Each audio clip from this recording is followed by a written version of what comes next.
Bonjour. Bonjour. Bonjour, docteur Roger Goulévi. Bonjour. Gloire à Dieu encore aujourd'hui, nous sommes ensemble pour une fois de plus pouvoir partager la parole de l'Éternel, Amen. qui n'est rien d'autre que la parole de Jésus-Christ. Voilà, aujourd'hui encore, nous allons rentrer dans ce qu'on appelle notre vendredi où nous avons le débat. Le débat où les humains se posent des questions et tout chrétien aussi, en premier, se pose des questions.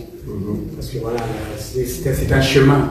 C'est un chemin et dans ce chemin, il y a des virages, il y a des trous, il y a des embûches. Et comment passer tous ces obstacles-là? Toujours avec la parole de Dieu. Donc dans ces choses-là, il y a des questions qui se posent. Et on va plus tarder, sans plus tarder, nous allons directement rentrer dans le vif du sujet. Voilà. Qu'avez-vous à nous dire aujourd'hui déjà pour commencer l'émission d'aujourd'hui? Voilà. En tout cas, nous saluons tous nos bien-aimés qui nous suivent partout dans le monde et qui vont aussi profiter de leurs questions. Donc j'ai ici 3 questions déjà en ligne et je sais que les bien-aimés aussi vont essayer de poser des questions là-dessus. Et il y a aussi le frère Emmanuel qui va aussi poser ses questions dès qu'il arrive. Donc ici, je vais mettre l'audio et c'est par ces questions-là que tu vas commencer maintenant à entrer en détail. Donc on va commencer par la première question, on entre en détail et toi tu me poses. Donc tu te mets dans la peau de la personne qui a posé la question et tu commences à me poser cette question-là. C'est comme ça qu'on commence à jouer. Donc ici je vais mettre la question de notre sœur bien-aimée qui est aux États-Unis. Bon, c'est une question un peu pertinente et en même temps adulte. Comme vous savez, nous dans notre évangile, nous expliquons tout. Ça va? Donc la bien-aimée a posé cette question et elle a besoin de réponses parce que ce sont des choses qui, de frères et sœurs, s'élémentent. Est-ce que c'est possible, oui ou non, par rapport à sa question? Et si tu as d'autres questions par rapport à cette question, c'est là-bas que tu peux me poser.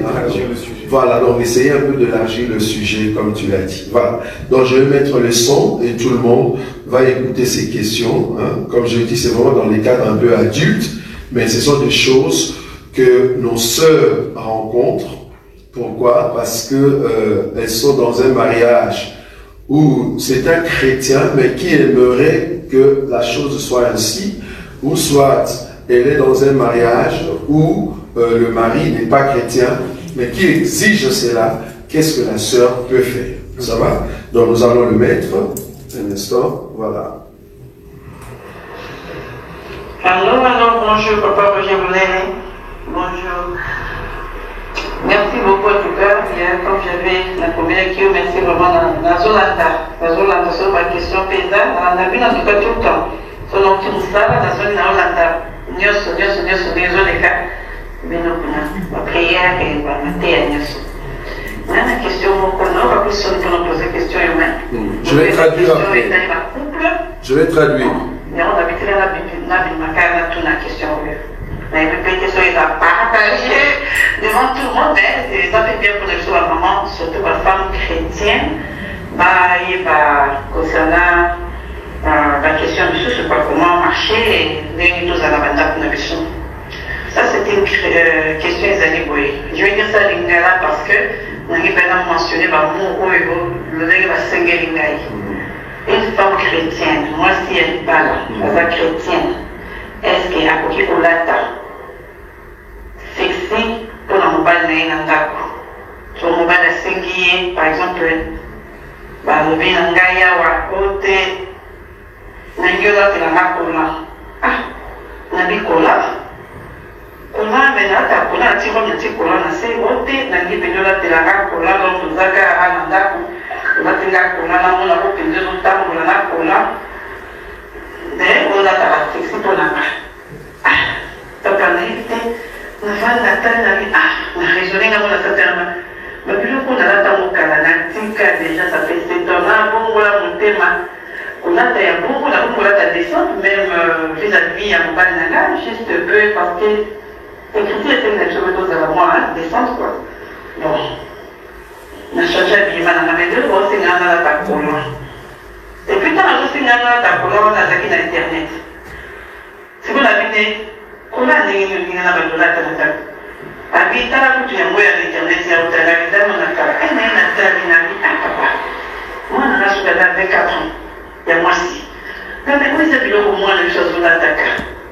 Quand on a eu personne, nous avons dit dans l'attaque, c'est quand même bien parce que ça fait moi, il y a mon seul entamé. Une chrétienne, moi, dans son autre famille chrétienne, moi, je fais la chrétienne. Donc, à vous sonner, sur la zone de ma colonne, moi. Est-ce que vous avez dit, moi, aussi. Au téléphone, nous, tu l'as dit à Ponanga. Nathalie Colomb, on a dit, hé, est-ce que quand on a parlé de ce bon, je ne sais pas, c'est faisable, mais j'étais quand il a moins confortable, les choses, c'est pour la tique à l'eau, quoi, n'a qu'à. Et à mon avis, on n'a pas Roger. Est-ce que c'est possible pour une femme chrétienne? Pourquoi on a toutes les questions? Parce que 2 ans passés, tout le monde voyage, on n'a pas. Na papai, na você, a fazer o que não. À la plage. Como que não? Nós estamos naquela roteira, não? Tu me imagina que nós vamos na habité. Tu vas lá, tudo que foi lá para o que? Pour que nós vamos ver tudo que mon na papa. Nós não temos nada. Ou é para nós na plage, nós estamos criando, porque ni como tá lá, e pelo amor de Deus. Daí tu tá para magasin ou isso ali, água, para pembeni. Só que na moni, to moni ma couper mon pied na sur la route que faut là, pour pas ça né. Ouais, mon pied va être avec la stima et mon ana. Donc parce que papa na comment moi na também na cola da submonter surtout na biche ça va trouver la plage. Ça ne va pas. On va pas qui para na route na maison exposée tout na libanda. Et ça qui moi je dis pas.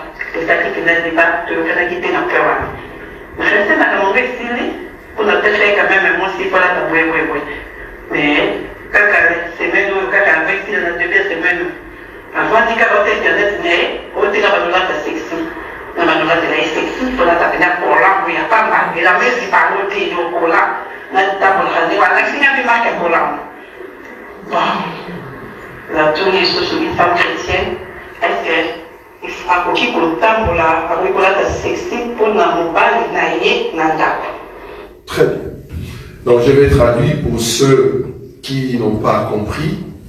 En fait, la sœur pose la question de savoir, est-ce que dans l'évangile, une femme mariée officiellement avec son mari, quand on dit mari ici, ça peut être un chrétien ou un non-croyant, est-ce qu'une sœur en Christ qui est mariée officiellement avec son homme, est-ce qu'elle peut s'habiller sexy pour son mari à la maison? C'est-à-dire du genre mettre une culotte, rester par exemple, voilà, en collant, hein, mais à la maison, là où il n'y a que elle et son mari. Pourquoi? Parce que une fois, elles ont été à la plage, et là-bas, le mari lui avait exigé de mettre une petite culotte. Et cette culotte, elle a refusé parce que c'était à la plage, là où il y avait du monde. Donc elle a dit non, moi je ne peux pas me mettre dans cette tenue-là parce que nous sommes dehors, je ne peux pas en tout cas m'habiller comme ça, je suis déjà une chrétienne. Maintenant la question de la sœur est de savoir, est-ce que dans les cadres du respect, dans les cadres de son mari, est-ce que je dois accepter de me mettre en collant, hein, dans cette tenue indécente, je peux appeler ça comme ça, indécente, auprès de mon mari à la maison, alors que peut-être on a des enfants, ou soit qu'on n'a pas des enfants. Là, je renchéris la question. C'est-à-dire, est-ce qu'une sœur peut mettre de telles tenues pour son mari? Ça va? Donc c'est ça la question que la bien-aimée a posée. Mais non, je ne sais pas. Je sais que tu vas surenchérir par des petites questions. Bien sûr, oui, parce que voilà, ce sont des questions que tout le monde se pose. Hein. Voilà, avant d'arriver dans le monde, dans la vie de Christ, nous étions tous dans cette vie, on faisait les choses sans savoir. D'où la parole soutient en disant que le peuple périt par manque de connaissances. Mais maintenant, comment avoir ces connaissances? Quelle parole, qu'est-ce qui nous soutient dans la parole pour nous confirmer ou pour nous affirmer qu'une femme peut ou ne peut pas, en tant que chrétienne bien sûr, porter ce genre de vêtements et de tenues pour son mari, déjà hors de son mari, mais pour son mari, maintenant qu'on parle de son mari, et que la femme pose la question, pour son mari, est-ce qu'elle peut ou pas par rapport à la parole? Très bien. Donc je vais prendre déjà une écriture. Je suis dans le livre de 1 Timothée. 1 Timothée, je vais prendre le chapitre 2. 1 Timothée, chapitre 2. Je prends à partir du verset 9. Il est dit ceci: je veux aussi que les femmes vêtues d'une manière décente, avec pudeur et modestie, ne séparent ni de tresses, ni d'or, ni de perles, ni d'habits somptueux.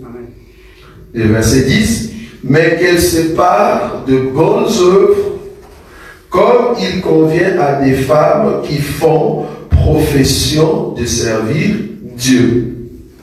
Je rajoute une écriture.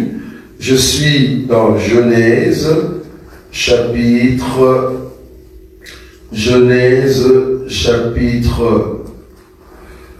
1er, soit 2, je crois. Ben, je vais trouver cette écriture rapidement. Genèse, chapitre 1er. Je prends quelle écriture ici? Dans ces deux alors. Dans Genèse chapitre 2. Genèse chapitre 2. Alors, quelle écriture que je peux prendre? Genèse chapitre 2, le verset 25. Genèse chapitre 2, le verset 25. Il est dit: l'homme et sa femme étaient tous deux nus et ils n'en avaient point honte. Ils n'en avaient point honte. Ok. Pour commencer à répondre avec cette question, nous sommes d'accord qu'une sœur doit s'habiller pudeur, modeste. La pudeur veut dire ne pas s'habiller impudique. La pudeur veut dire ne pas s'habiller, au fait, montrer sa nudité. Or, comme tu sais, dans notre évangile, la nudité commence par les genoux. Ça commence par le genou jusqu'au niveau de rein. Donc, une femme qui montre son ventre, tu es nu.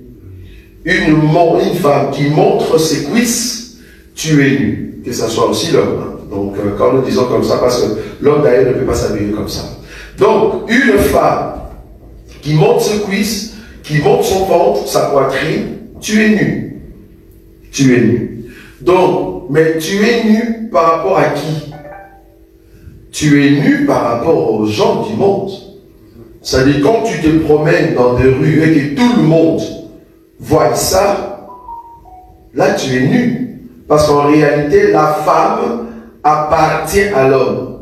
Parce que l'homme a dit: voici cette fois-ci celle qui est os de mes os, chair de ma chair, on l'appellera femme car elle a été tirée de moi. Donc le fait que la femme est tirée de son homme, alors comme ça dans la doctrine, le fait que la femme est tirée de son homme, tout le corps de la femme appartient à son mari. Donc du coup, le parti intime de la femme, donc c'est-à-dire à partir de genou jusqu'au niveau de rein, voire même poitrine, appartient à son mari. C'est-à-dire la seule personne qui peut voir cette partie-là, c'est son homme. C'est-à-dire, quand tu sors dehors, tu dois couvrir cette partie-là. On est d'accord. Mais je suis seulement avec ma femme, dans notre jardin, c'est-à-dire dans notre maison, dans notre chambre. Ben, tu peux te mettre dans n'importe quelle tenue. Parce que là, nous sommes qu'à deux. Là, personne ne peut avoir honte de l'autre. Vous voyez? Donc, si ton mari a besoin d'admirer le corps qui est sorti de lui, il a droit. Mais à condition que personne autre soit dans la maison. C'est ça la condition. Ça dit, dans les jardins, en ces moments-là, faut pas qu'il y ait les serpents. Parce que le serpent regarde avec un œil bizarre. Tu vois là où je suis? C'est-à-dire, quand Adam et Ève sont ensemble, il n'y a pas de souci, il n'y a personne qui a honte. On n'a pas honte. C'est très important. Mais quand il y a maintenant déjà l'apparition des enfants, et qui ont déjà grandi par respect des parents, évitez au fait de faire cela. Même toi aussi, papa. Tu es papa, c'est vrai, on doit éviter avec la maman. Toi aussi, l'homme, tu ne peux pas descendre en boxeur au salon alors que tu as des enfants. Non. Tu vois là où je suis. Sinon, tu vas dire, ah, mais c'est écrit pour les femmes. Donc, moi, homme, je peux descendre en boxeur devant mes enfants. Non. Donc, toi aussi, homme, ton corps, c'est pour ta femme. Il y a une écriture qui dit ça. Je vais prendre quelle écriture? Je suis dans 1 Timothée.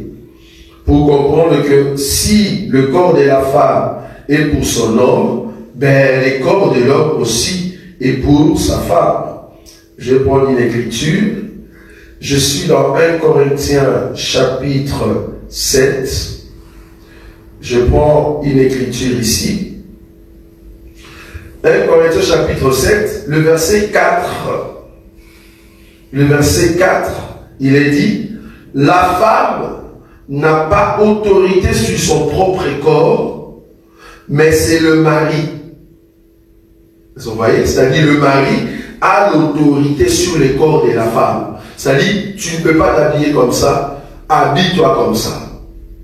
Mais ça, c'est nous deux. Donc, il a le droit de dire ça. Mais remarquez la deuxième partie. Et pareillement, le mari n'a pas autorité sur son propre corps, mais c'est la femme. Donc, la femme aussi a le droit de te dire, non, tu ne peux pas sortir comme ça, c'est impudique. Et d'ailleurs, selon l'enseignement, déjà, c'est pas bon. Donc, du coup, la femme aussi peut, en tout cas, admirer son homme, mais tu ne peux pas le montrer à d'autres personnes, parce que la seule personne qui a autorité sur le corps de son mari, c'est la femme, l'épouse. Pas les enfants, pas les amis, pas les copines. Non. Donc, du coup, à la maison, dans notre jardin, ça ne pose pas de problème. Mais le problème, c'est l'œil de l'autre. L'œil de l'autre ne peut pas te voir presque nu. Donc, du coup, quand elle a posé la question pour la plage, non. C'est ce que j'avais demandé. Parce qu'à la plage, il y a des endroits comme ça, comme la plage, la piscine. Voilà. Non. En été, chez nous en Afrique. Quand on va en Afrique, il fait chaud. Voilà. Tout le monde a envie de s'habiller léger. Oui. Donc, c'est non. Non, c'est déjà non. Pourquoi? Parce que tout lieu qu'un enfant doit aller, où il y a les autres, c'est-à-dire il y a l'œil de l'autre, tu dois respecter l'enseignement. C'est-à-dire pudeur, modestie et décence. C'est-à-dire même à la plage, il y a la tenue, pudeur, modeste et décente. Vous voyez? Donc, toi étant un enfant de Dieu à la plage, non. Tu ne peux pas te mettre comme tout le monde. Non, tu ne peux pas te mettre en maillot, c'est pas possible ça. Tu ne peux pas montrer ton corps aux autres. Il y a une tenue pudeur. À moins que tu veux vraiment aller là-bas, mais vouloir ou pas, il y a une tenue pudeur là-bas. Parce que même en Israël, il y avait des piscines. Quand Jésus, par exemple, disait à une personne d'aller dans une piscine, parce qu'il savait que la piscine en soi, c'est pour que les gens puissent recevoir la guérison. Quand Jésus baptisait, ou soit quand Jésus voulait laver le pied des disciples, vouloir ou pas, Jésus s'est déshabillé. Il est resté avec une tenue, on peut dire sobre. Mais en réalité, là, on a une explication pourquoi Jésus est resté avec la tunique, parce que les disciples étaient considérés comme une femme. Jésus étant l'homme. Or, l'homme devant sa femme, tu peux mettre la tenue normale. Vous voyez? C'est la tenue, voilà, qui te convient. Là, il n'y avait pas de femmes, il n'y avait que des hommes. On souligne ça. Mais les disciples étaient représentés comme étant une femme. Donc, à la plage, non.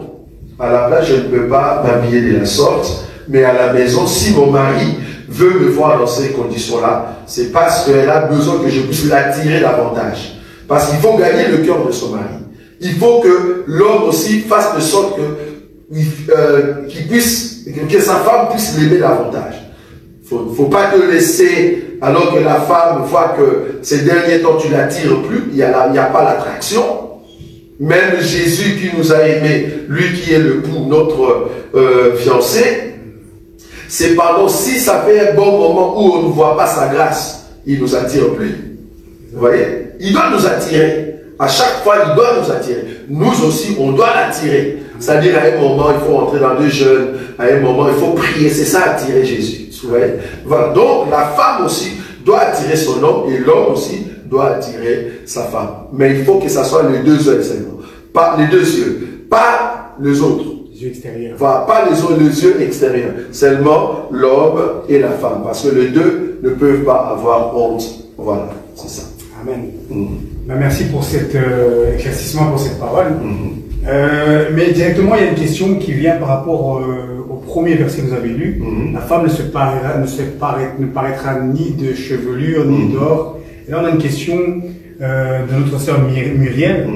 Elle demande si le port des boucles d'oreilles des hommes, c'est comment? Le port de boucles d'oreilles d'hommes. Parce qu'il est dit, elle dit, je répète juste sa question. Oui. Elle dit, bonsoir pasteur, j'ai une question concernant le port des boucles d'oreilles pour les hommes. Normalement, faire une incision sur le corps est un péché pour les hommes, comme pour les femmes. Mais pourquoi les femmes peuvent faire des incisions sur leur corps et porter des boucles d'oreilles? Et elle continue en disant, et que les hommes ne peuvent pas. Déjà dans l'écriture, il y a une écriture claire. Peut-être, on va, comme c'est le jour des questions, on commence là-bas. Il y a une écriture claire qui dit que les hommes qui portaient le boucle d'oreille étaient considérés comme des esclaves. Donc le signe de porter le boucle d'oreille dans la Bible veut dire esclave à. Or, nous aujourd'hui, spirituellement, nous avons déjà un boucle d'oreille. Amen. Pour ceux qui le savent. Voilà, donc tu vas voir que quand Aaron est monté pour faire le sacerdoce, le Seigneur l'Éternel va dire par Moïse que tu prendras le sang, tu mettras sur le lobe de l'oreille d'Aaron et ses fils, pour montrer qu'ils m'appartiennent. Tu vois? Donc le boucle d'oreille veut dire j'appartiens à. Donc spirituellement, nous avons le boucle d'oreille. Mais non, physiquement, tu n'auras pas une écriture pour dire que j'appartiens à. Je parle par rapport aux hommes. J'appartiens à quelqu'un. Donc normalement, pour tous ceux qui portent de boucle d'oreille étant homme, tu dois nous expliquer tu appartiens à qui. Parce que le signe de boucle d'oreille pour les hommes veut dire appartenance. Alors que les femmes, dans la Bible, ils portaient déjà des boucles d'oreille. Et nous avons beaucoup d'écritures. Nous avons beaucoup d'écritures où les femmes portaient déjà des boucles d'oreille. Ça va? Mais pas les hommes. Donc les hommes, quand tu portes le boucle d'oreille, c'est là est un signe pour dire tu appartiens à un maître. C'est-à-dire tu es esclave de quelqu'un. Or nous, comme je le dis spirituellement, nous sommes esclaves de Jésus, mais physiquement, je ne peux pas le mettre parce que je ne suis pas esclave du monde. Donc les hommes ne peuvent pas. Voilà. Mais je ne sais pas s'il y a encore une autre question. Il n'y a pas de question qui est là, mais ça on peut continuer de ça. Donc, la sœur, notre bien-aimée, avait une autre question que nous allons encore prendre ici, mais ça va, je crois, presque dans le même sens. Voilà, donc je vais le mettre. Donc là, on a répondu à la première question. La deuxième question est...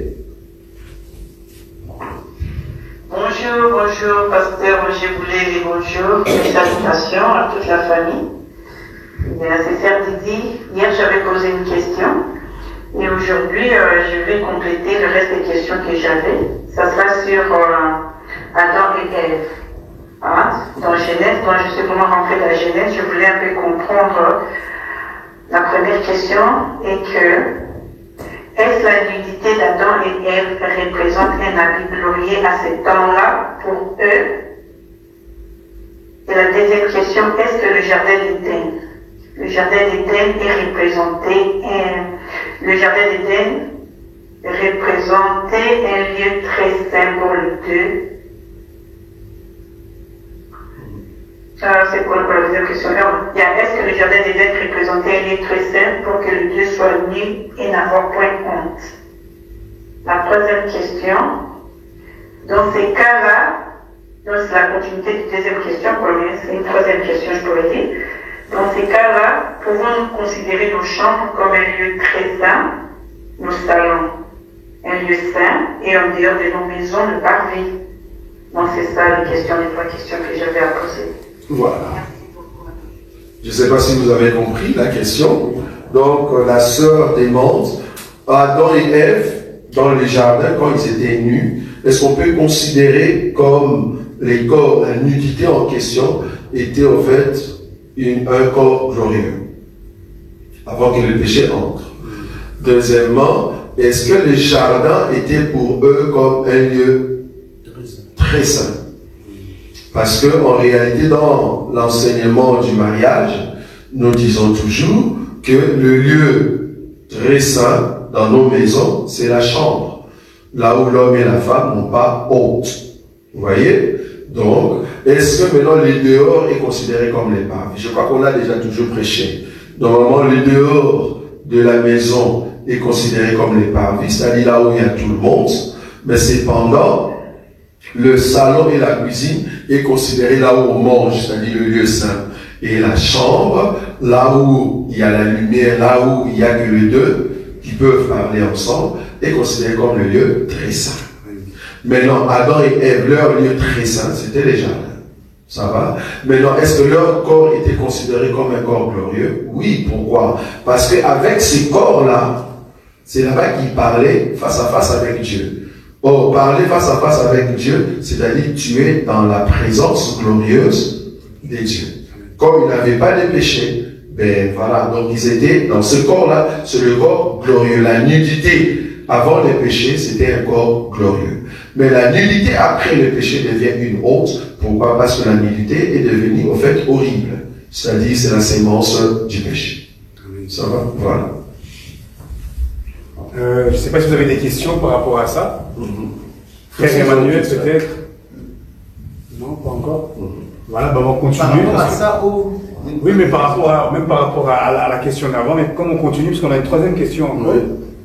On va déjà débattre sur ça. Mais si tu as des questions par rapport à ça, tu reposes. Par rapport au jardin, elle pose la question de savoir si est-ce que le jardin pour eux était un endroit béni, enfin un endroit béni pour c'est oui, comme la chambre. Comme la chambre. Et si leur corps, la nudité, était un signe de gloire. Voilà la troisième question, avant de passer d'autres questions. C'est un autre frère qui est au niveau du Congo, qui nous pose cette question. Je vais le prendre. Là, actuellement, je suis en train de... D'accord. Là, actuellement, je suis en train de travailler sur un thème. J'avais fait une liste de thèmes sur lesquels je peux commencer à travailler. Actuellement, je travaille sur un thème, notre Père qui est aux cieux. Et maintenant, il y a un petit, pas un petit Samuel. Je ne sais pas que ça me complique non plus, mais vous voyez, j'essaie vraiment de sortir vraiment dans le cadre de la révélation. Dans le cadre de la révélation, mais ça vous, comme vous êtes le maître, vous êtes l'excellent maître de la révélation, je voulais avoir deux, trois éclaircissements sur ce thème. Voilà. Je ne sais pas si vous avez compris. Il a dit je suis excellent, ben c'est Jésus qui est excellent. Donc le frère ici à Desmondes, bon, on lui a donné le thème Notre Père qui est aux cieux. C'est vrai, beaucoup prient ou utilisent cette prière, mais il veut savoir Notre Père qui est aux cieux, ça représente quoi dans la révélation? Bon, dans la doctrine, nous tous on sait que le Père est aux cieux. Mais ça représente quoi dans la révélation? Vous voyez, c'est ça sa question. Donc la prière de notre Père, tout le monde le connaît, ça dit notre Père qui es aux cieux, que ton nom soit sanctifié, que ton règne vienne, que ta volonté soit faite et ainsi de suite. C'est-à-dire, vous allez voir que Jésus commence d'abord par mentionner quelque chose de très important. Le Père que nous avons est aux cieux. Deux questions viennent par rapport à cette phrase. Donc, au ciel, il y a un Père. Est-ce qu'il y a aussi une mère? Pourquoi pas notre mère qui est aux cieux? Pourquoi seulement notre Père qui est aux cieux? Ça, c'est un. Deuxièmement, pourquoi après cela, on commence maintenant à mettre comment on dit, le subjonctif? C'est-à-dire que ton règne vient, voilà. C'est-à-dire, on reconnaît le Père comme étant la personne auprès de qui on peut demander maintenant. C'est-à-dire, on commence à faire maintenant une prière d'éléments. D'abord, on l'adore, on loue, et ainsi de suite. C'est-à-dire, le Notre Père qui est aux cieux, il veut savoir, le Notre Père, est-ce qu'il y a une révélation là-dessus? Très important. Normalement, pour comprendre cette écriture, il faut savoir que dans le ciel, je crois, je prends une écriture, Jean chapitre, Jean chapitre 3, je crois. Jean chapitre 3, je prends une écriture rapidement. Voilà, merci. Voilà. Donc, Jean chapitre 3, je prends le verset combien? Là, je suis en Corinthiens, c'est Jean. Donc, Jean chapitre 3, le verset qui m'intéresse ici, c'est le verset 12. 12 et 13. Il est dit, si vous ne croyez pas, quand je vous ai parlé de choses terrestres, comment croirez-vous quand je vous parlerai des choses célestes? 13. Personne n'est monté au ciel, si ce n'est celui qui est descendu du ciel, le Fils de l'homme qui est dans les cieux. Vous voyez ça? Rien qu'avec cette écriture, si j'essaye d'entrer dans des questionnements, remarquez, il dit, personne n'est monté au ciel. Oui, tout le monde le sait. En tout cas, le monde le sait qu'il n'y a personne qui est monté au ciel. Et quand il disait ça, il savait très bien qu'Enoch était monté. Il savait très bien qu'Élie était monté. Mais quand il confirme que personne n'est monté au ciel, c'est-à-dire à ce moment-là, il n'y a personne qui est monté. Parce que monter veut dire tu restes là-bas. Tu restes là-bas. À ce moment-là, la seule personne qui était montée, c'est celui, en fait, la seule personne qui devait monter, c'est celui qui est descendu. Pourquoi il savait que Enoch était monté, Élie était monté, il savait très bien que Enoch ou Élie était animé de l'esprit de Élie, qui aide le peuple à monter avec ce corps qui monte. Mais malheureusement, Élie, qui est monté par Enoch et Élie les Tishibites, cet Élie-là est déjà revenu dans le corps de Jean-Baptiste. Or, Jean-Baptiste est mort sur terre. Il n'était pas monté. Donc, du coup, l'esprit Élie était encore sur la terre. Donc, pour dire que je suis monté au ciel, il faut avoir l'esprit d'Élie. Sans l'esprit d'Élie, tu ne peux pas dire je suis monté. Donc du coup, que ça soit Enoch, Enoch n'est pas monté. Que ça soit Élie les Tishibites, Élie les Tishibites n'est pas monté pendant les temps où Jésus était sur terre. Pourquoi? Parce que l'esprit qui aide ces gens-là à monter était sur terre. Jean-Baptiste venait de mourir, donc l'esprit ne s'est pas rentré. Parce que l'esprit d'Élie, c'est l'esprit qui aide le peuple à monter avec ses corps. Comme l'esprit était là sur terre, alors que Jésus est né, cet esprit est monté le jour où Jésus aussi est monté. Je comprends maintenant. C'est l'esprit d'Élie, l'Esprit Saint, qui aide maintenant Jésus à monter. Ok. Comme l'Esprit Saint est monté, mais le même esprit maintenant est revenu encore le jour de la Pentecôte. Mais depuis qu'il est revenu, il n'est plus monté. Qu'est-ce qu'il attend? Parce qu'il doit amener le peuple comme ça dans les corps. Il attend à ce que l'Église monte ceux qui vont monter dans les corps. L'enlèvement de l'Église. Vous voyez ça? Parce que cet esprit est revenu, il vient pour aider le peuple qui vont monter avec leur corps. Quand on dit physique, ça dit transformer, et puis ils montent physiquement dans ça. Et ceux qui ne vont pas mourir et qui vont monter, c'est-à-dire transformer et monter. Ok. Donc c'est ça l'esprit d'Élie. Donc ici, quand Jésus dit personne n'est monté au ciel, si ce n'est celui qui est descendu du ciel. En d'autres termes, il confirmait que personne n'est monté, mais moi, je vais monter. Mais non, il voulait donner son identité, lui. Il est qui? C'est la troisième partie. Il est quoi? Il est fils. Vous voyez? Donc personne n'est monté, si ce n'est seulement c'est lui qui est descendu du ciel. Qui est descendu du ciel? C'est le fils. Non, c'est le fils. Mais le fils de qui? Le fils d'un homme. Un homme. Mais l'homme qui est où? Au ciel. Ah, donc, au ciel, il y a un homme qui a un fils, et il a envoyé son fils, et c'est le fils là qui est descendu et qui va monter après. Donc dans le ciel, il y a un homme. C'est pour cela, le ciel, au fait, aux cieux, il y a un homme. Ok. Ça, c'est déjà un élément.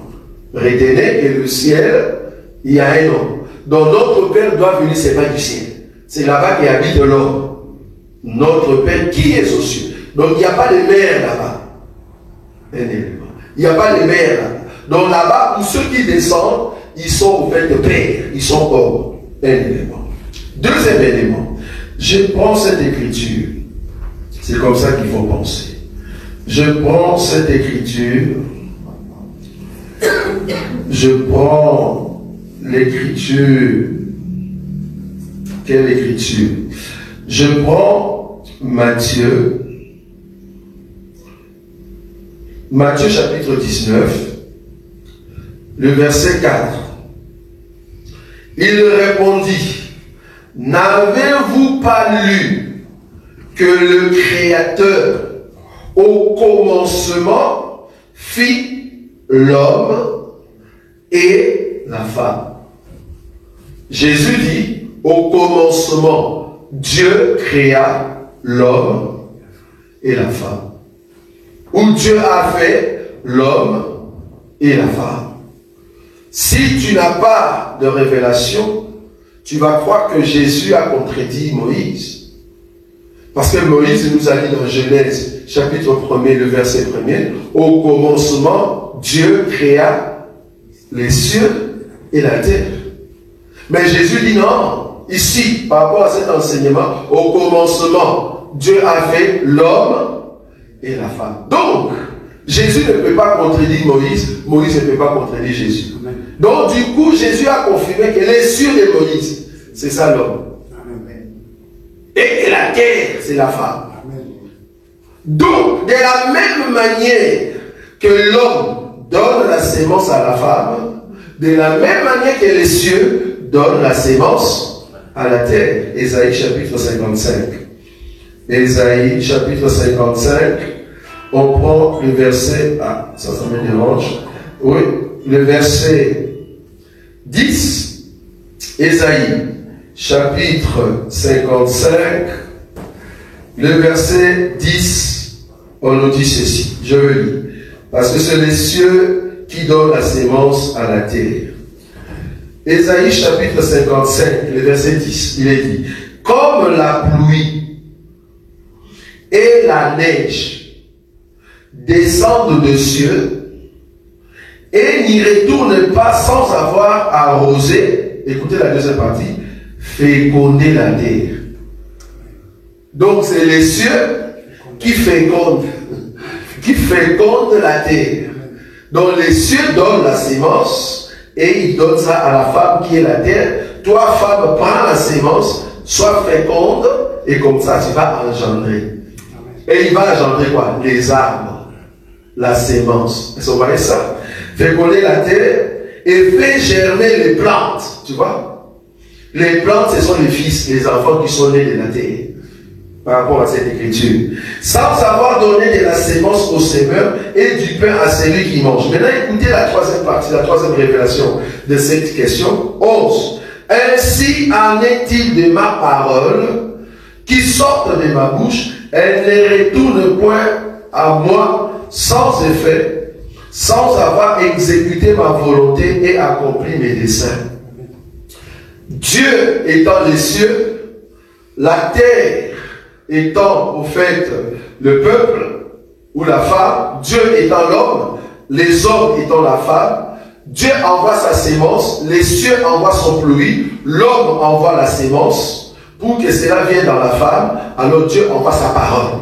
Donc la parole est la sémence. Cette parole qui vient, c'est tout un homme qui vient entrer dans les ventres de la femme, dans les ventres de la terre, dans les ventres des hommes, pour que ces hommes puissent avoir des effets. Donc la parole aussi est l'homme.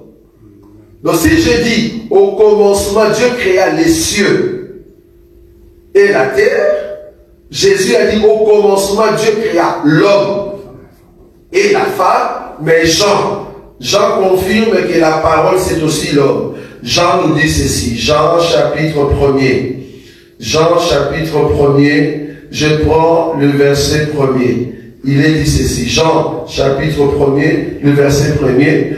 Au commencement était la parole. Amen. Ah, donc on comprend que tout ce qui est commencement, c'est d'abord l'homme et après la femme qui vient après. Donc la parole c'était l'homme et les cieux c'était aussi l'homme qui donne la sémence. Donc du coup, notre Père qui est aux cieux, cela veut dire le Père qui est aux cieux, c'est lui qui possède toute autorité sur tout ce qui reste. C'est ça la révélation. La révélation veut dire, c'est lui qui est aux cieux, c'est lui qui coiffe toutes choses. Et tout ce qui reste n'est que femme. Quand je dis que tout ce qui reste, c'est-à-dire la terre. Donc si nous disons notre Père qui est aux cieux, nous nous mettons dans la peau de la femme pour dire, ô homme, envoie-nous la sémence. C'est ça en fait la révélation. C'est pour ça que tout le monde qui aime Dieu, qui est le pouce du Seigneur, doit dire notre Père qui est aux cieux, parce que nous sommes ses enfants. Là, nous nous mettons dans la peau de l'enfant. Là, nous nous mettons dans la peau de l'enfant. Pourquoi? Parce que l'enfant est sorti du Père. Tu vas comprendre que ce n'est pas la mère qui engendre dans la révélation, c'est l'homme qui engendre. D'abord, ce n'est pas la femme qui met au monde. Dans la révélation, dans l'éternité, c'est l'homme qui met au monde. En d'autres termes, c'est Adam qui fait sortir Ève. C'est Dieu, le Père, qui fait sortir le Fils. C'est la parole qui a fait sortir Dieu. Amen. Bon, ça c'est la dimension élevée. Voilà. Gloire à Dieu. Merci pour tous ces éclaircissements. Je pense qu'il y avait une autre question qui allait avec ça, non? C'est par rapport à ça, non. C'est par rapport plutôt au bijou, c'est-à-dire de l'homme, mais on a déjà répondu. Et la question qui avait rapport à ça, c'était plutôt notre sœur des États-Unis, on a déjà répondu par rapport à la nudité. Ça va. Ben, je ne sais pas si vous avez encore des questions ici avant. Bon, ça c'est des autres questions, mais je crois que le frère Emmanuel avait 2 ou 3 questions, donc il va nous poser. Oui, docteur, merci pour la parole. Je voulais d'abord savoir si l'astrologie est mauvaise. Par rapport à la Bible. Par rapport à la Bible. Okay. L'astrologie étant une science qui étudie les étoiles physiques. On est d'accord? On est d'accord? Oui. Ok. Donc, l'astrologie, c'est la science qui étudie les astres, c'est-à-dire les étoiles physiques. C'est un cours, c'est comme la géographie, c'est comme l'histoire, c'est comme la mathématique. Mais non, est-ce qu'il faut étudier l'astrologie pour commencer à lire les pensées des gens? C'est-à-dire, je veux par l'astrologie comprendre ton étoile et à partir de ça, je te donne l'enseignement par rapport à l'étoile que tu es et par rapport au cours. Là, ça devient maintenant une science ésotérique. Là, ça change. L'astrologie peut devenir ésotérique. Non. La partie ésotérique de l'astrologie, ça on ne prend pas. Mais comprendre par exemple la grande ours ou le petit ours, Zodiaque, ça se trouve dans la Bible. Pléiade, ça se trouve dans la Bible. Donc ça, c'est un cours normal. Quand est-ce que la grande ours se déplace? Ou soit, quand est-ce que la Terre se met dans la position de la grande ours? Quand est-ce que tel zodiaque se met ainsi? Ça, je vais l'étudier à l'école. Ça, c'est un cours normal. Mais là où je suis du côté ésotérique, qui est très dangereux, c'est quand tu commences à étudier les astres pour lier cela aux humains. Je vais aller plus loin. C'est-à-dire que tu deviens comme des mages. Les mages, eux, leur astrologie, c'était de lier les astres par rapport aux hommes. On les appelle le mage parce qu'ils pratiquent la magie. Le mage, il pratique la magie qu'on appelle l'astrologie ésotérique. Donc, ils ont vu dans leur astrologie ésotérique qu'il y a une étoile qui brille. Parce que toutes les étoiles, ne me dis pas que ce sont des hommes. On est d'accord. Là, on entre dans l'ésotérisme. Ne me dis pas que les étoiles que nous voyons au-dessus, ce sont les âmes, les gens qui sont morts. Ça, c'est l'ésotérisme.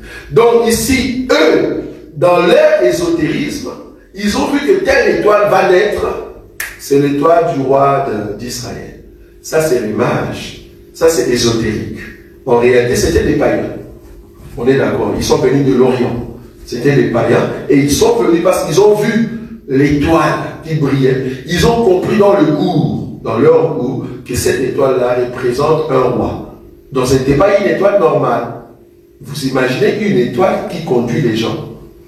Et c'était une étoile filante. C'était quelle étoile? C'est-à-dire, c'est comme si tu me dis, je vais aller au Congo. Et puis Dieu apparaît sur une étoile. Toi, tu ayant le goût, et tu dis, ça c'est Dieu. Et puis l'étoile commence à te conduire jusqu'au Congo. Cette étoile-là n'est pas une étoile normale.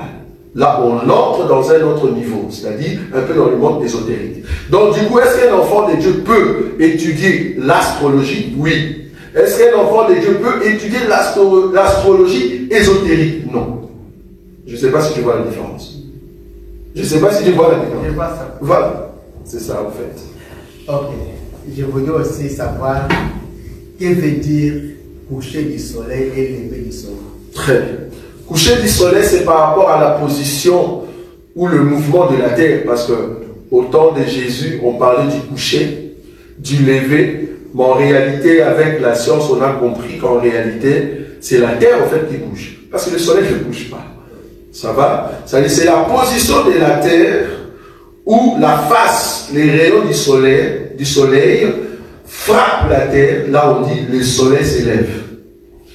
Là où il n'y a plus le rayon solaire, c'est-à-dire là où je me trouve, je ne reçois plus les rayons solaires, c'est là-bas que je commence à appeler soir, c'est-à-dire coucher du soleil. Donc coucher du soleil veut dire le soleil ne m'envoie plus son rayon solaire reconnu, hein, pas la lumière, je parle de rayon solaire. Il y a rayon solaire et lumière. Il y a deux choses. La lumière du soleil et les rayons solaires, c'est pas la même chose. Donc, si le soleil ne m'envoie pas plus le rayon solaire, c'est-à-dire ne me pique plus, c'est-à-dire j'entre dans le coucher. Si le soleil me pique, c'est-à-dire le rayon est là, là on parle de lever du soleil. Ok. Est-ce que, exemple, 9h d'Israël et 9h de l'Europe, c'est la même ou... C'est pas la même chose, c'est là-bas que je suis. Parce que le mouvement de la Terre, c'est ce que j'ai expliqué. Dans le mouvement de la Terre va prendre une sorte de pente.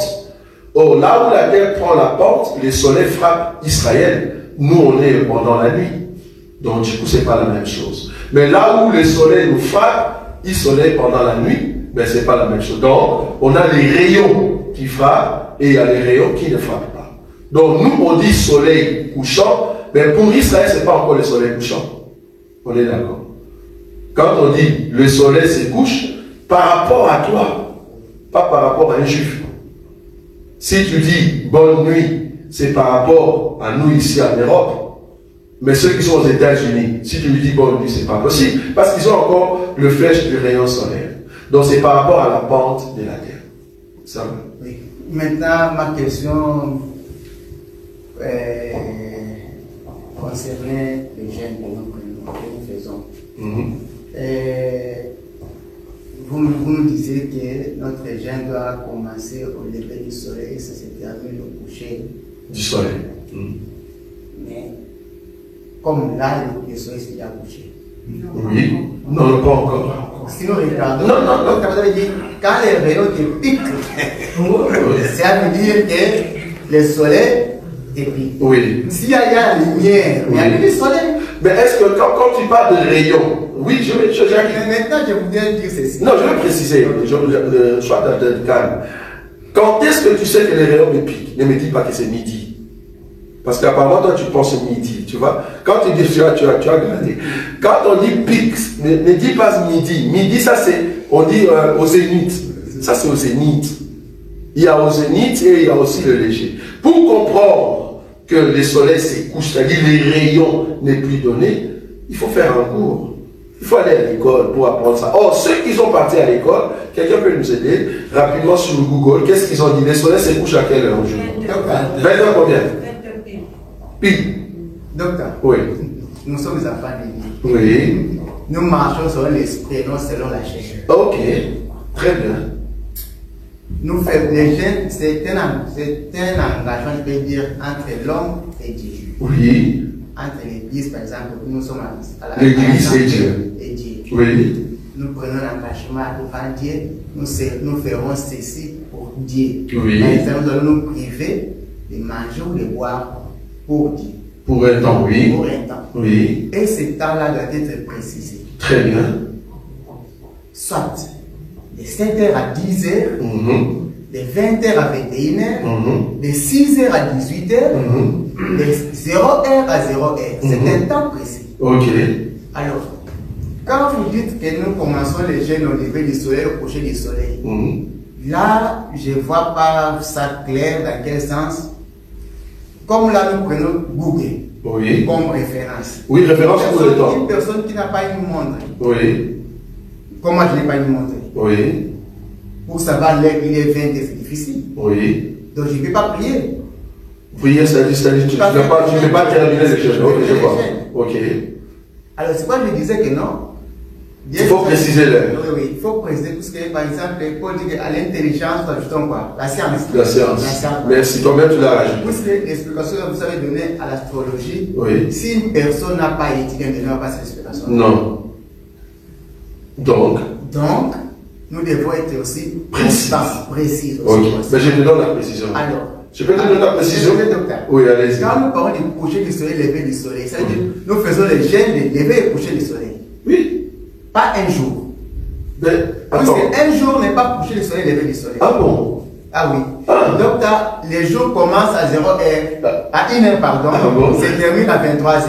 Ça, c'est un jour. Il faut me donner moi, je vais te donner l'écriture. Ne saute pas. Ok, ça va, docteur. Oui. À 3h du matin. Oui. C'est le jour déjà. Vous avez donné l'explication concernant la nuit. Hein? C'était. La nuit. La nuit. La nuit, oui, vas-y. Charles Foucault, ok. Les 3 veilles. Voilà. Les 4 veilles. Oui. Ça veut dire à partir de 5h déjà. À 5h. Je vais dire que le jour commence. Ah bon? 4h ou 5h, le jour commence. Ok. Ça se termine 23h. Par exemple, c'est un jour à 24h. Ok. Voilà, selon la science maintenant. Oui. Un jour à 24h. Oui. Alors, les jeûnes que nous faisons, c'est pas là combien d'heures? Merci. Donc, normalement, le jeûne n'est pas question d'heure. Le jeûne, c'est une question de psaume. C'est ça que j'ai dit, il faut avoir les Écritures. Toi, tu souffres pour rien.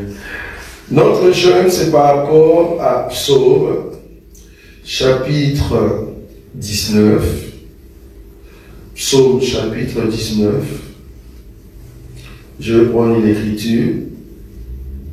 Le frère Emmanuel nous a pris à la hâte. Je prends une écriture.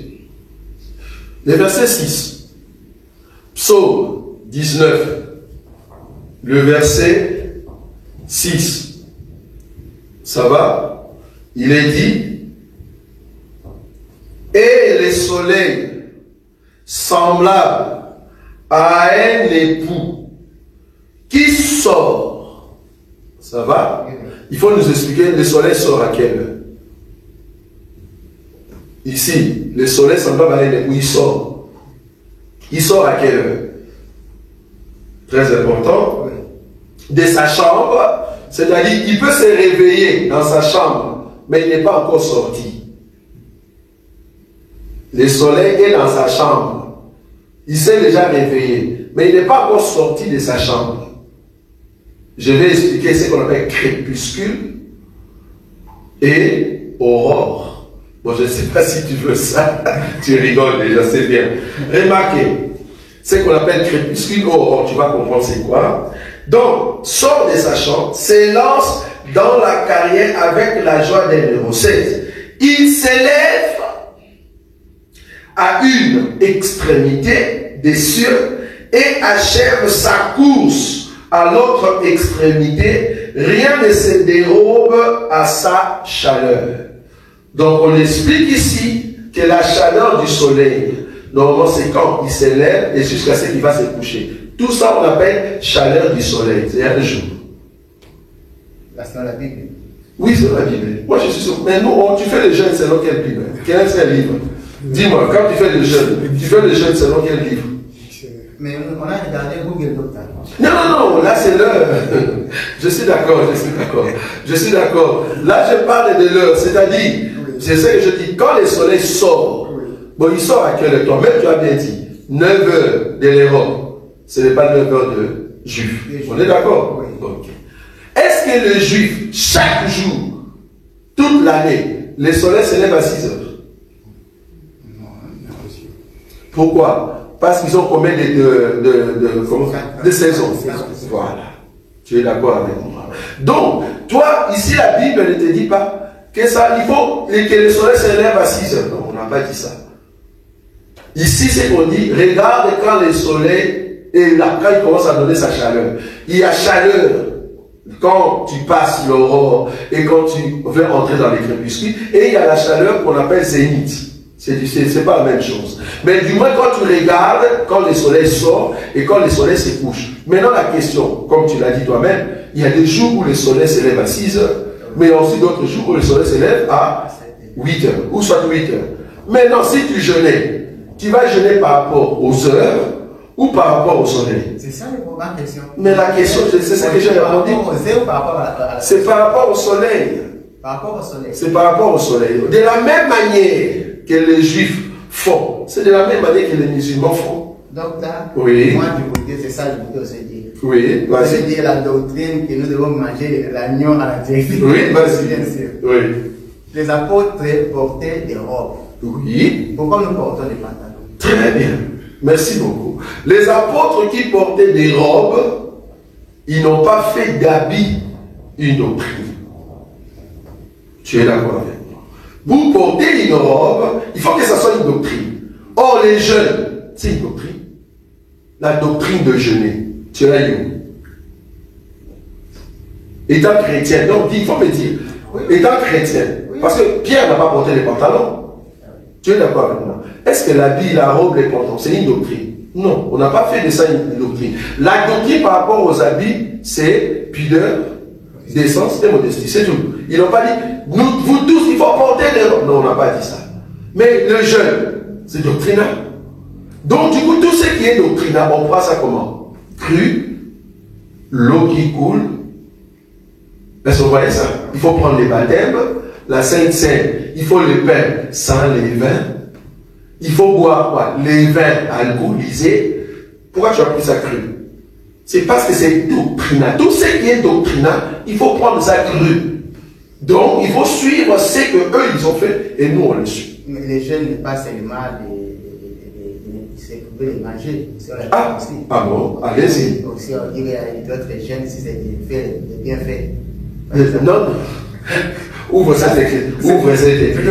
Ne souffle pas. Quand tu dis quelque chose, il faut être sûr que tu dis la vraie. Hein.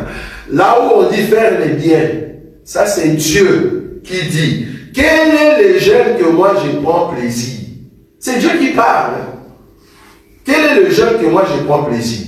Le jeûne que je prends plaisir, c'est aller visiter les pauvres. Ça va? Oui. Donner ton habit aux pauvres. Ça, c'est Dieu qui dit ça. Tu es d'accord avec moi? Il a appelé ça jeûne. Il a appelé ça jeûne. Nous faisons ça aussi. Non, attends, je suis d'accord avec toi. Pourquoi nous ne faisons pas? Il a dit ça quand? Avant la croix ou après la croix? Yeah. Amen.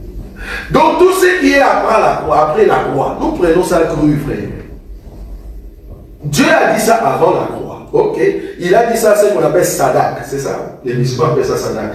Les juifs appellent ça, je ne sais pas. Ils ont un jour où ils offrent leurs biens au fait aux pauvres. Mais en réalité, nous aussi, nous offrons nos biens aux pauvres. C'est aussi un jeûne, je suis d'accord. Mais par rapport à la doctrine du jeûne, c'est-à-dire c'est abstenir de manger, ça on l'a eu après la croix.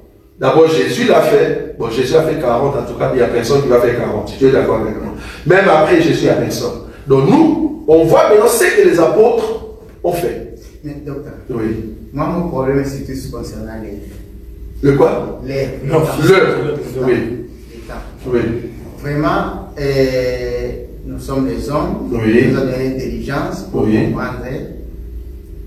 Comme vous avez dit que c'est un temps de sacrifices que nous faisons. Oui. Alors, nous faisons les sacrifices de ne pas manger, de ne pas boire. pour dire. Alors, vous avez dit que voilà, ce que nous faisons, ça commence au lever du soleil et coucher du soleil. Oui. Nous ne faut pas appeler ça un jour. Bon, toi, tu appelles un jour, bon, je te comprends, tu appelles un jour, toi, selon toi, tu appelles un jour, au fait, 24 heures. Ça, c'est toi, tu vois. Mais ce n'est pas la doctrine. Dans la doctrine, un jour, dans la doctrine, un jour n'est pas 24 heures. Tu vois, il n'y a pas une écriture. Attends, je vais prendre. Je vais prendre une écriture. Comme ça, je vais confondre un peu ton intelligence. Tu réfléchis vraiment comme voilà, un homme intelligent, mais étant humain. Attends, je vais prendre l'écriture. Ça, c'est Jésus maintenant. Il faut qu'on redise Jésus, pas moi. Hein? Qu'on redise Jésus ici. Alors, je prends cette écriture. Je prends Jean chapitre 11. Je voudrais que toi-même tu lises.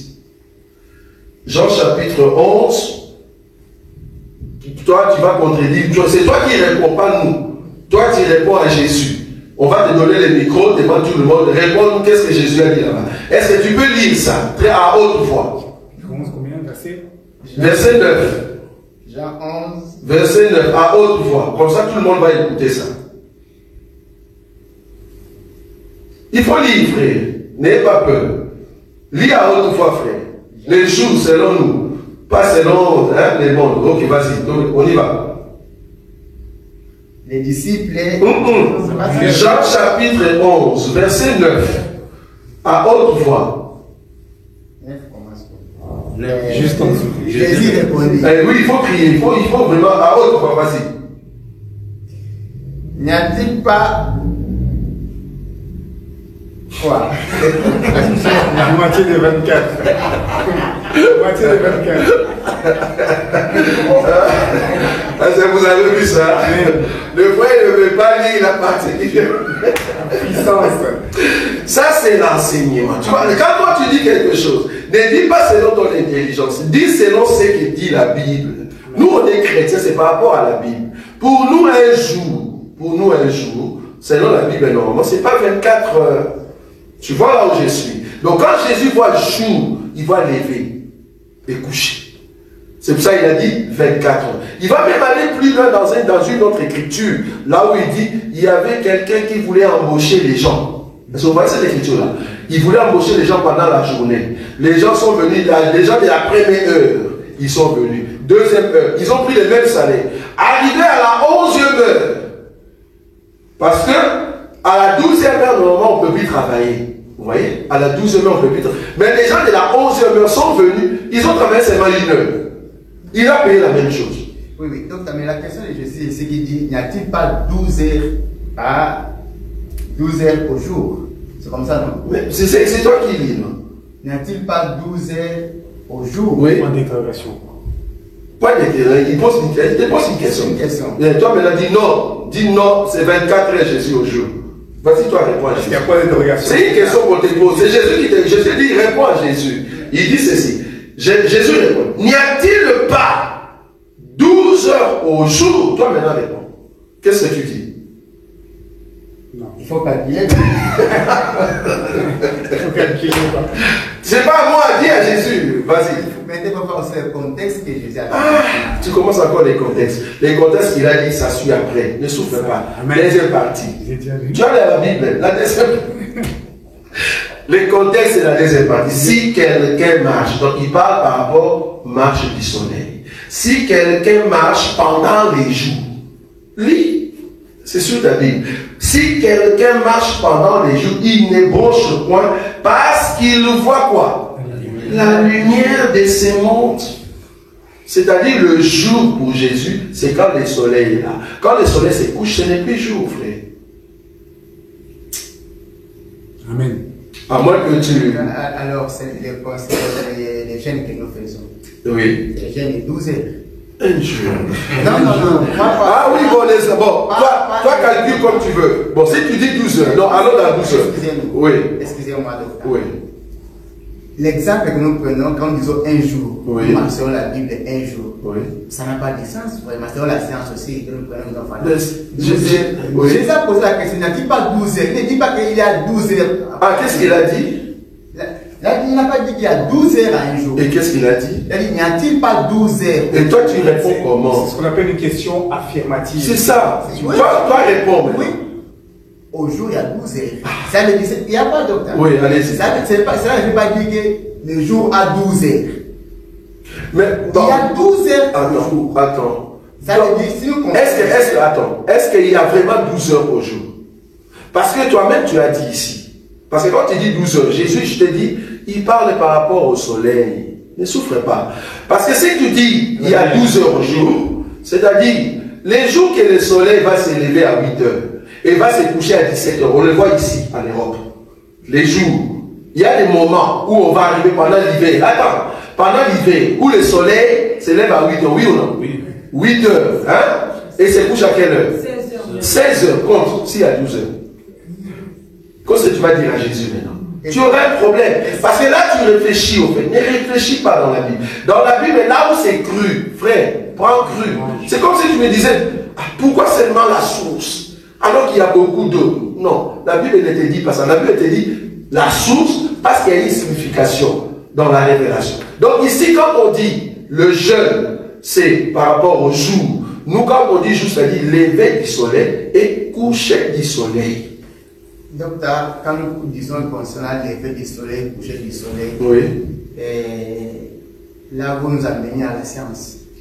Comment ça? À suivre l'ère des bouquets.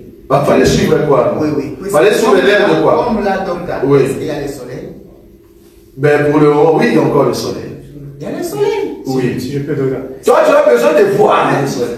Le soleil ne pique pas, docteur. Oui, mais il n'y a pas de soleil. Il faut rajouter il y a la lumière du la soleil. science. Oui. Même tu as dit il faut rajouter la science. À la famille, tu as besoin de savoir, ok, ce Mais si nous ajoutons la science, nous ajoutons la science, pratiquons aussi cela pour dire que non, faisons un jeûne de 12 heures par exemple, ça commence de 7 heures à 15 heures, exemple. Je donne un exemple. Mais est-ce que tu as la précision des temps? Dans les problèmes. Quand nous parlons de coucher du soleil, ça nous laisse un peu vague. Vous avez expliqué ce que il y a la lumière du soleil, mais il y a le soleil. Oui. Il y a la lumière. C'est ce que je dis, crépuscule et aurore. Crépuscule et aurore. Alors, il y a combien la lumière, il n'y a plus le soleil. Oui. Donc, le soleil est déjà parti. Mais est-ce que j'ai expliqué crépuscule et aurore? Non. Docteur. Non, je n'ai pas expliqué. Je t'ai bien dit, il y a crépuscule, aurore et zénith. Il y a trois, frères. Ne souffre pas, tu souffres pour rien. En fait, là, tu veux calculer selon l'intelligence. La Bible ne le comprend pas comme ça. Je vais t'aider. La Bible ne le comprend pas comme ça. En fait, si toi, tu veux faire le jeûne de 24 heures, tu le fais. Mais je te dis, si quelqu'un te pose la question, le jeûne que tu fais, prouve-nous ça selon la Bible. Tu n'auras pas une écriture, frère. Moi, je préfère vous dire ce qui est dans la Bible que de créer. Tu ne peux pas créer. Je ne saurais pas créer. Donc, si tu me dis, mettez 12 heures, c'est-à-dire il y a telle heure et à telle heure. Mais si à cette heure-là, c'est encore le soir, comment je peux créer ça? Parce qu'il y a des moments où le soleil se couche à 19 heures. Il y a des moments où le soleil se couche à 16 heures. Mais si tu jeûnais pendant les temps où le soleil se couche à 16 heures, est-ce que tu es d'accord avec moi que 17 heures, c'est déjà le soir? Tu vas dire non, non, non, non, non, c'est pas le soir. Je ne comprends pas. Là, on aura un souci. Normalement, le jeûne, c'est par rapport au mouvement du soleil, frère. On ne saura pas, en tout cas, fuir là-bas. Si on est au Congo, tu vois, là, apparemment, soit tu as encore les problèmes du Congo. Au Congo, par exemple, 18 heures, il fait noir. Ça, c'est différent. Le matin, 5 heures, le soleil est déjà là. Ça frappe. Ça, c'est différent. Mais toi et moi, nous sommes ici en Europe. Est-ce qu'il faut faire le jeûne selon l'Europe ou selon le Congo? Parce que nous, ici, comme je dis, nous faisons le jeûne, non pas selon les Juifs, nous faisons le jeûne selon les soleils. Je l'ai dit. Parce que même les Juifs eux-mêmes, ils le faisaient selon les soleils. Sinon, tu auras un problème. Pourquoi nous mangeons alors les matins? Manger le matin comment? Avant les jeûnes, avant les C'est un choix, tu peux aussi ne pas manger. Qu'est-ce qu'on appelle le matin? Mais oui, puisque comme si avant qu'on commence les jeûnes, tu peux manger, comme les musulmans font. Oui, est-ce que c'est le matin? Est-ce que c'est le matin? Même pas le matin, mais c'est quoi? 5 heures, 4 heures. le fait de manger d'abord. Tu vois, le problème avec toi, c'est... Je suis plein. Oui. Je vais rester toute la journée en famille. Je ne serai pas en famille. Tu ne seras pas en famille. Non. Est-ce que c'est ça le problème?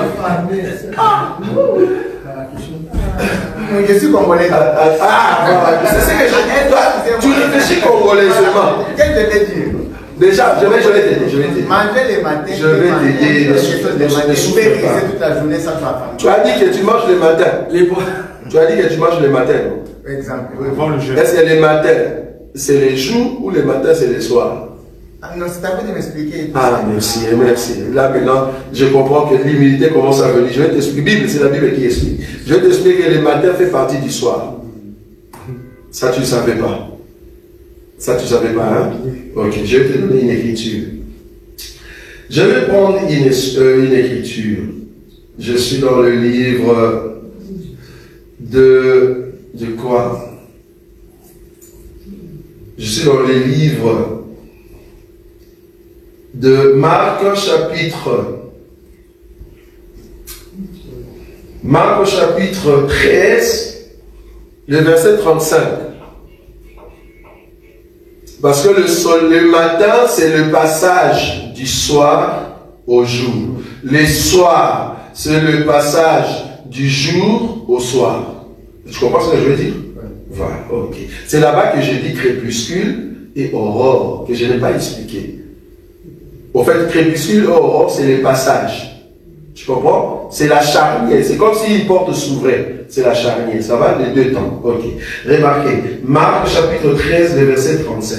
Veillez donc, car vous ne savez quand viendra le maître de la maison. Il commence. Ou le soir, ou au milieu de la nuit, ou au chant du coq, ou le matin. Donc le soir, cela veut dire la journée vient de se terminer, la nuit va commencer. Le matin veut dire la nuit vient de se terminer, le jour va commencer. C'est là-bas qu'on touche l'aurore et le crépuscule. Mais zénith, c'est quand ça pique vraiment et tu le sens. Mais il y a aurore et crépuscule, c'est-à-dire c'est quand le soleil, le jour finit pour laisser la place à la nuit et quand la nuit finit pour céder la place au matin. Donc il y a une partie des matins qui fait partie du soir et il y a une partie des matins qui fait partie de la journée. C'est là-bas qu'on dit qu'il faut regarder le lever. C'est-à-dire nous sommes encore dans le aurore. Quand on est encore dans l'aurore, il y a deux parties. C'est comme s'il y avait l'arbre de la connaissance du bien et du mal et l'arbre de vie. Là, il y a deux parties. Il y a une partie du soir, de la nuit, et une partie de la journée. C'est ça que j'ai dit, je n'ai pas expliqué ça. C'est là-bas peut-être que ça peut déranger quelqu'un. Mais non, il faut retrouver ton matin. Est-ce que le matin c'est à 6 heures? Si tu dis ça, tout le monde dit. Bon, nous en tout cas, à Tibet, le matin c'est pas 6 heures. Ils vont te dire ça. En tout cas, les gens, nos bien-aimés qui sont venus des États-Unis, ils vont te dire, nous le matin c'est pas 6 heures. C'est toi qui le dis. Toi qui le dis, c'est le Congo. Tu vois, si tu vas à Antarctique, voilà, comme ça je t'amène vraiment là-bas. Voilà, comme ça tu es mort complètement. Antarctique. Oui. Le matin, c'est quelle heure? La base 11h et le soleil se termine, par exemple, se couche à 13h. Merci. Là, c'est un jour. Oui, puisque là, mais un jour finalement à combien d'heures? Attends d'abord. Donc pour lui, il prend les jours des 24 heures. Mais oui, puisque moi je suis. Mais pourquoi? Mais le soleil, il fait combien de temps? Oui, c'est Antarctique. Oui, Antarctique, par exemple, ils ont parfois 4 heures seulement du soleil. Bon, là, ok, bon, allons comme ça. Allons dans la science. Allons dans la science. Allons dans la science. On vient dans la science, ok. Donc si le soleil à 4 heures. Non, Antarctique. Antarctique? Oui, je suis dans l'Antarctique. Comme ça, on te détruit directement. Si on est à Antarctique, le soleil a fait combien? 4 heures seulement. La nuit a fait combien? C'est 20 heures. Est-ce que tu dors pendant 20 heures? On ne parle pas de dormir. Oh, dormir, c'est... Tu dors la nuit, non? Tu dors la nuit, oui ou non? Parce que je vais voir la définition que tu donnes à la nuit. Je vous dis aussi, la personne qui va faire les gènes là-bas. Oui. S'il prend la Bible, on dit lever du soleil, coucher du soleil. Donc, Oui. il va commencer à 11h et terminer à 14h. Oui. Un jour. Un jour. Ah bon? Les jours selon la... Et maintenant, alors là, je commence à voir que tu commences à devenir rétrogradé. Mais oui, tu commences à faire avoir douter. C'est ce qu'on appelle jour et nuit. Cet enseignement-là, tu dois bien l'avoir. C'est pour cela que si je te posais, il y est soir et il y est matin. Donne-nous maintenant les soirs et les matins. Combien d'heures? C'est ça dont vous avez posé la question. C'est en Israël, Israël. Mais quand Dieu a dit hier soir, mais ce n'était pas Israël, frère. Ce sont les hommes qui ont écrit la Bible. Hey. Ah, vous voyez là où les frères commencent à... C'est grave, tu vois là où tu... Toi avec tes cours là, il faut faire attention. Très bien expliqué l'astrologie. Oui. Puisque vous connaissez cela. Oui. Ce n'est pas n'importe quel passé pour expliquer ça. Je suis d'accord. Mais je te pose la simple question. Il y a un soir. C'est une écriture que tu connais, frère. Ne nous amène pas là-bas. Toi, explique-nous. Quand quelqu'un te dit, frère, on a dit ici, il y a un soir et il y a un matin. C'est fut le premier jour. Ok. Ils ont défini le premier jour par heure ou par soir et matin. Par soir et matin. Ok. Quand on dit par soir et matin, ça dit il y a un mouvement de quoi? Il y a un mouvement de la lumière, frère. Mais docteur, aujourd'hui, ce mouvement de la lumière là, oui. Ça veut dire combien? Aujourd'hui, on voit la lumière, mais où? Au Népal, en Arctique. Non, ici, en Afrique. En Europe, c'est par rapport à l'Europe. Nous sommes en Europe. Et le chrétien qui est en Arctique. Cela veut dire que nous prenons ça 12 heures. Par exemple, 24 heures. Un jour, 24 heures. Normalement. En Europe. Ça, ce n'est pas la salle. Un jour, 24 heures en Europe. Partout dans le monde. Partout dans le monde. Un jour est égal à 24. Ça, c'est un jour d'homme, comme tu l'as dit. Un jour d'homme. On est d'accord? Non, vas-y, réponds. Non, dis. Là, quand même, réponds. C'est un jour d'homme. C'est l'homme qui a fait ça. Tu es petit, non? Ça va. C'est l'homme. Est-ce que tu es d'accord, oui ou non? Oui. C'est l'homme qui a mis 24 heures. Oui. Oh, la pensée de l'homme est diabolique. Amen. Amen. Non, il faut être sérieux. Amen. La pensée de l'homme est diabolique. Moi, c'est la pensée de Dieu que je cherche. Amen. La pensée de Dieu me dit que c'est le mouvement du soleil que je regarde. Comme on me dit soir, moi je ne regarde pas l'heure. Je regarde le mouvement du soleil. Si ce n'est pas encore le soir, je ne dis pas soir. C'est ça un enfant de Dieu. Quand on me dit soir, c'est-à-dire le soleil commence à aller se coucher. Même si le soleil va se coucher à 12 heures. Ah, merci. Ok, ne souffre pas. Je vais donner encore une écriture. Là-bas, ça vient. Ok. Non, ne souffre pas. Attends. Merci beaucoup, Seigneur. Comme ça, on va tuer cet homme qui aime trop étudier. Comme ça, il va cesser avec ces questions. Ok. Explique-nous cette écriture ici, frère. Ah, merci, Bible. Alors, quelle est l'écriture que je dois prendre ici? De Jésus-Christ. Même pas. Alors, c'est quelle écriture que je cherche? Là où le soleil se couche à midi. Est-ce que vous voyez cette écriture? Alors, c'est où? Waouh! Attends, je vais chercher cette écriture. Donc, à midi, le soleil s'est couché. Mais c'était la mort de Jésus, non? Non. La mort de Jésus, c'est l'accomplissement d'une écriture. Tu vois ce qui est arrivé à Jésus? Oui, ça c'est la mort. Pardon, l'accomplissement d'une écriture de l'Ancienne Alliance. Voilà. C'est clair? Il a dit quoi? Tu peux lire? Il a dit quoi? Il a dit et le soleil se lève, et le soleil se couche, et il se hâte vers son lieu où il se lève. Le vent va vers le midi et tourne vers le nord. Non, c'est pas ça. C'est pas ça là? C'est pas ça. Attends, je vais le trouver. Là, il est déjà 20 heures passé. Ouais. Le frère Emmanuel, avec ses questions. Alors,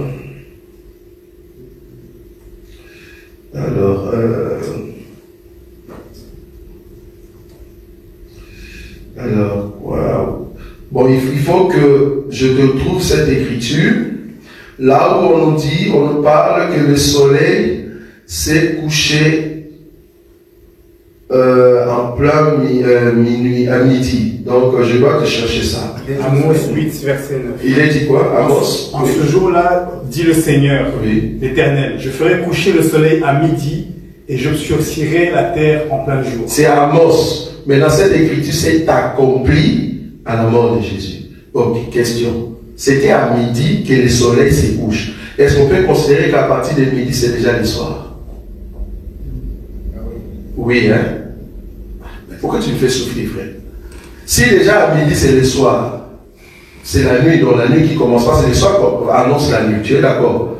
Donc à 11h, on était, c'était quoi? Les jours. Oui ou non, frère? Il faut dire amen, là, oui.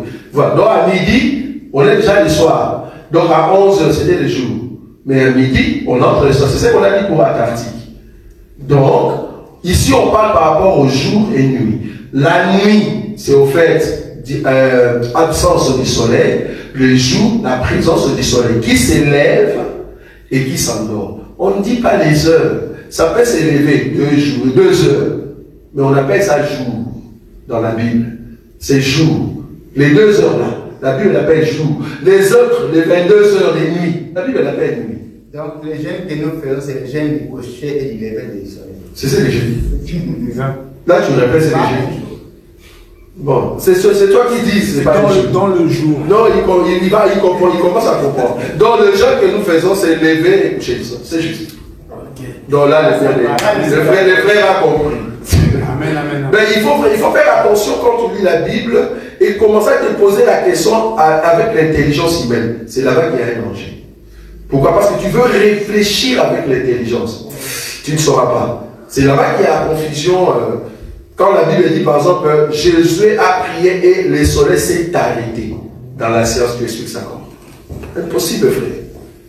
Tu vois? C'est-à-dire là, ça dépasse les pensées humaines. Ça va? Voilà. Que Dieu vous bénisse. Amen. Voilà.